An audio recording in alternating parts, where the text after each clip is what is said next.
আসসালামু আলাইকুম রহমতুল্লাহ। একে একে আসলে অনেক কিছুই দেখতে পাচ্ছি আমরা দেশের মাঝে। এরই মধ্যে আজকে একটি খুশি সংবাদ, সেটা হচ্ছে আমাদের যখন মানে শেখ হাসিনাকে তার নিয়ে শেখ হাসিনার অত্যাচার, তার জুলুম সহ্য করতে না পেরে এক পর্যায়ে ছাত্র জনতা যখন মাঠে নেমে আসে, সেই সময় একটা ঘটনা ঘটেছিল, আপনাদের স্মরণ আছে নিশ্চয়ই।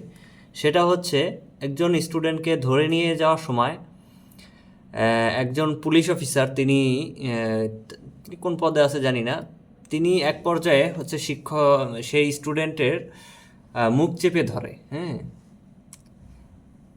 উনি ওনার জায়গা থেকে চেষ্টা করেছেন একজনের মুখ চেপে ধরার জন্য, যে এরকম হাজারজন ছিলেন, যার কারণে হয়তো ব্যর্থ হয়েছেন তারা, আলহামদুলিল্লাহ। তো আজকে খুশি সংবাদ হচ্ছে সেই পুলিশ অফিসার গ্রেপ্তার হয়েছেন, আলহামদুলিল্লাহ। আশা করি এই গ্রেপ্তারের পরে একে একে সকল অবিচারের বিচার হবে, সকল নির্যাতনকারীর বিচার হবে, যারা নির্যাতন করেছেন, জুলুম করেছেন, এবং কিছু হলেই জামাত শিবির ট্যাগ দেওয়া, এই জিনিসগুলো আসলে আওয়ামী বয়ান, এগুলো শুনতে শুনতে আমরা অভ্যস্ত হয়ে গেছি।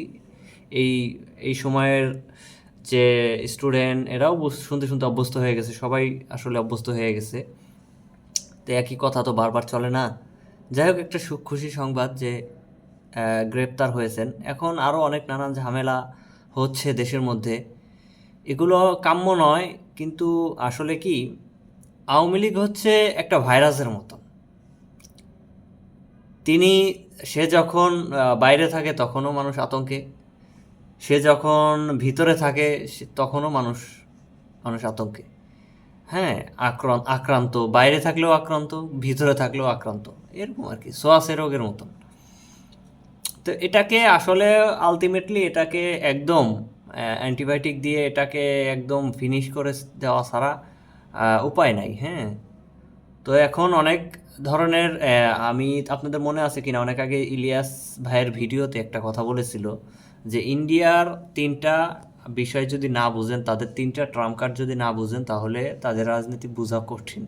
সেটা তার মধ্যে হচ্ছে, একটা হচ্ছে প্রথমত সরাসরি ইন্ডিয়ার পক্ষ হয়ে কাজ করবে একটা দল। দ্বিতীয় পক্ষ হচ্ছে আর একটা দল হচ্ছে সরাসরি তাকে সাপোর্ট করবে না, ভিতরে ভিতরে সাপোর্ট করবে, গোপনে থাকবে। আর একটা দল হচ্ছে সরাসরি ইন্ডিয়ার বিরুদ্ধে কথা বলবে, আপনাকে বুঝতে দিবে না যে সে ইন্ডিয়ার পক্ষে, এরকম একটা দল আছে। তো এরকম যারা আছে এই তিনটা পিটি, তা এখন আমরা যেটা দেখতে পাচ্ছি, অতীতে যারা ইন্ডিয়ার বিপক্ষে কাজ করছে তাদেরকে এখন সরাসরি আমরা ইন্ডিয়ার পক্ষেই দেখতে পাচ্ছি বিভিন্ন আকার ইঙ্গিতে। হ্যাঁ, তো এটার একটা বিষয় আছে।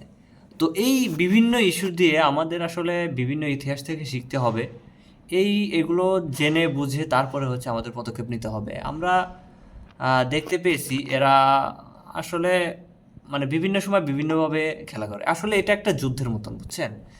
তো আপনাকে হিউজ অতীত জ্ঞান, বর্তমান জ্ঞান এবং ভবিষ্যৎ প্ল্যানিং সম্পর্কে বেসিক ধারণাগুলো আপনাদের রাখতে হবে।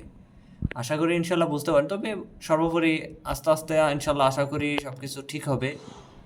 আর বিএনপি তো এদিক দিয়ে আমার একটা ভালো কর্নার তৈরি হয়েছিল বিএনপির প্রতি, তো সেই জায়গায় আমি হতাশ। আমি আসলে খুবই হতাশ। এক নম্বরে হচ্ছে ওদের মধ্যে কি কমান ফলো করে না। আওয়ামী লীগ খারাপের কমান ফলো করার একটা দিক আছে। হ্যাঁ, কিন্তু এরা কোনভাবে আসলে চলে আমি বুঝি না। এরা কমান ফলো করে না, না খালেদা জিয়ার কমান ফলো করে, না তারেক রহমানের কমান ফলো করে। অতীতে তারেক জিয়ার কমান ফলো করছে কিনা আমি সেটাও সন্দেহ আছে। হ্যাঁ, যাই হোক, এরা ওই আওয়ামী লীগের মতন ফেস বিক্রি করে খাওয়ার মতন আর কি। হ্যাঁ, নাম বিক্রি করে খাওয়া যেটা ওকে বলে, এরকম চলতেছে। তো এটা থেকে এই বড় বড় 24-এর গণঅভ্যুত্থান থেকে যদি বিএনপি শিক্ষা না নেয়, আমাদের সন্তানরা কোন প্রজন্ম হিসেবে বড় হবে সেটা সম্পর্কে আরও ধারণা তাদের থাকবে না। হ্যাঁ, এই প্রজন্মকেই তারা চিনতে পারে নাই, সামনের প্রজন্মকে কিভাবে চিনবে তারা? তারা কিভাবে তাদেরকে আইডেন্টিফাই করবে? তারা কিভাবে তাদের মোকাবেলা করবে? হ্যাঁ, তাদের সাথে কথা বলার স্টাইল কেমন হবে, ধরন কেমন হবে, হ্যাশট্যাগুলো কেমন হবে? হ্যাঁ, যাই হোক, সর্বোপরি তাদের বুদ্ধিমত্তার সাথে যে কোনো পক্ষ বিপক্ষ বক্তব্য থাকবেই, কিন্তু সেগুলোর জবাব হবে বুদ্ধিমত্তার সাথে। হ্যাঁ, স্বাবলম্বী ভাষায় কোনো হুমকি ধামকি হবে না। হুমকি ধামকি শুনতে শুনতে অভ্যস্ত বাঙালি, আওয়ামী লীগের মুখ থেকে শুনতে শুনতে অভ্যস্ত। এখন নতুন করে যদি এই বিএনপি সেই একই স্টাইলে বক্তব্য দেয় তাহলে তো সেটা মানা যায় না, তাই না? যাই হোক, সর্বোপরি দেখি বাংলাদেশের পরিস্থিতি কী হয়। দোয়া করবেন। আসসালামু আলাইকুম।